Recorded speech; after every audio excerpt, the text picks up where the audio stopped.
ಸ್ಥಾಪಿಸಿ ಭಾಳಷ್ಟು ಕೆಲಸ ಮಾಡಿದಂಥವರು. ಅವರಿಗೆ ಭಾರತ ರತ್ನ ಪ್ರಶಸ್ತಿ ಕೊಟ್ಟಿದೆ ಭಾರತ ಸರ್ಕಾರ. ಹಾಗೆಯೇ ವಿಶ್ವದಲ್ಲಿ ಕೊಡ್ತಕ್ಕಂಥ ವಿಶ್ವಶಾಂತಿ ನೋಬೆಲ್ ಪ್ರಶಸ್ತಿನೂ ಕೂಡ ನೀಡಲಾಗಿದೆ.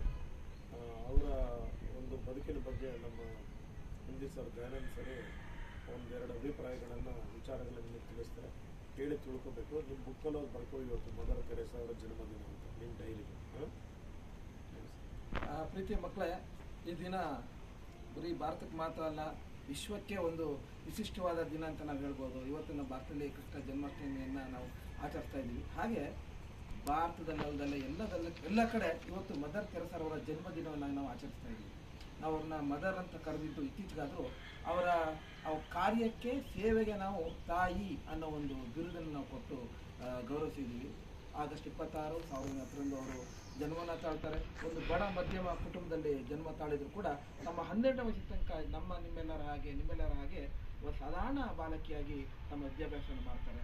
ಮನೆಯಲ್ಲೂ ಕೂಡ ಅಂಥ ಒಂದು ಪೂರಕ ವಾತಾವರಣ ಇತ್ತು. 12ನೇ ವಯಸ್ಸಿನ ನಂತರ ಅವರಿಗೆ ತಾವು ಯಾಕೆ ಹುಟ್ಟಿದ್ದೀವಿ, ನಾವೇನಕ್ಕೆ ಈ ಜನ್ಮ ತಾಳಿದ್ದೀನಿ, ಯಾವ ಸೇವೆಯನ್ನು ಮಾಡಬೇಕು, ಸಮಾಜಕ್ಕೆ ಏನು ಕೊಡಬೇಕು ಅನ್ನೋ ಒಂದು ಪ್ರಬಲವಾದ ಇಚ್ಛೆ ಅವ್ರ ಮನಸ್ಸಲ್ಲಿ ಮೂಡುತ್ತೆ.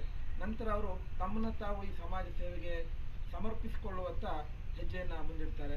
ಆ ಸಂದರ್ಭದಲ್ಲಿ ಅವರು ಕ್ರಿಶ್ಚಿಯನ್ ಸಂಪ್ರದಾಯದಲ್ಲಿ ಸಿಸ್ಟರ್ ಅನ್ನೋ ಒಂದು ಪದವಿಗೆ ಬಹಳ ಬೆಲೆ ಇದೆ. ಅಂಥ ಒಂದು ಇದಕ್ಕೆ ಅವ್ರೇನು ಮಾಡ್ತಾರೆ, ಸೇರ್ಕೊಳ್ತಾರೆ. ನಂತರ ಅವರು ವಿಶ್ವದಾದ್ಯಂತ ದೀನ ದಲಿತರ, ಬಡವರ, ದುಃಖಿಗಳ, ಅನಾಥರ, ರೋಗಿಗಳ ಸೇವೆಯನ್ನು ಕೈಗೊಳ್ತಾರೆ.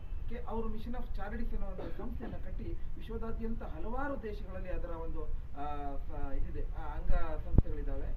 ಇದರ ಮುಖಾಂತರ ಅವರು ಎಲ್ಲ ಕಡೆ ಈ ಒಂದು ಸೇವೆಯನ್ನು ಕೈಗೊಳ್ತಾರೆ.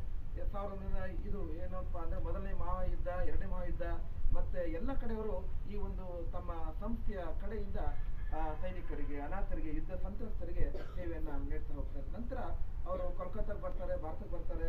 ಇಲ್ಲಿಯ ರೋಗಿಗಳ, ದೀನ ದಲಿತರ, ಅಸಹಾಯಕರ ಸ್ಥಿತಿಯನ್ನು ಕಂಡು ಮಮ್ಮಲ ಮರುಗಿ ಅವರು ಅವರ ಸೇವೆಗೆ ತಮ್ಮನ್ನು ತಾವು ತೊಡಗಿಸ್ಕೊಳ್ತಾರೆ.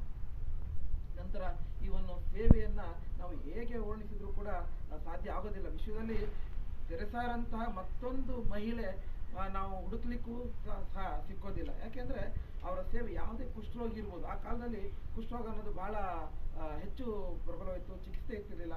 ಅಂಥ ರೋಗಿಗಳನ್ನು ಕೂಡ ಅವರು ಸ್ವಂತ ಮಕ್ಕಳ ರೀತಿ ಅವರನ್ನ ತೊಳೆಯುವಂಥದ್ದು, ಅವರ ಟ್ರೀಟ್ ಮಾಡುವಂಥದ್ದನ್ನು ಮಾಡ್ತಾರೆ. ಪ್ಲೇಗ್ ಇತ್ತು, ಆ ಪ್ಲೇಗನ್ನು ಕೂಡ ಅವರು, ಆ ಪ್ಲೇಗಲ್ಲಿ ಬಲಿಯಾದಂಥ ವ್ಯಕ್ತಿಗಳನ್ನು ಕೂಡ ಅವರು ಕೂಡ ಸಂತೈಸ್ತಾರೆ. ಹೀಗೆ ನಾವು ಹಲವಾರು ದೃಷ್ಟಿಕೋನಗಳು ಅವರು ನೋಡಿದಾಗ ಕೇವಲ ರೋಗಿಗಳು ಮಾತ್ರ ಅಂತಲ್ಲ, ಸಮಾಜದ ಒಂದು ವಿವಿಧ ಸ್ತರಗಳಲ್ಲಿ ಯಾರು ಹೊಂದಿರ್ತಾರೋ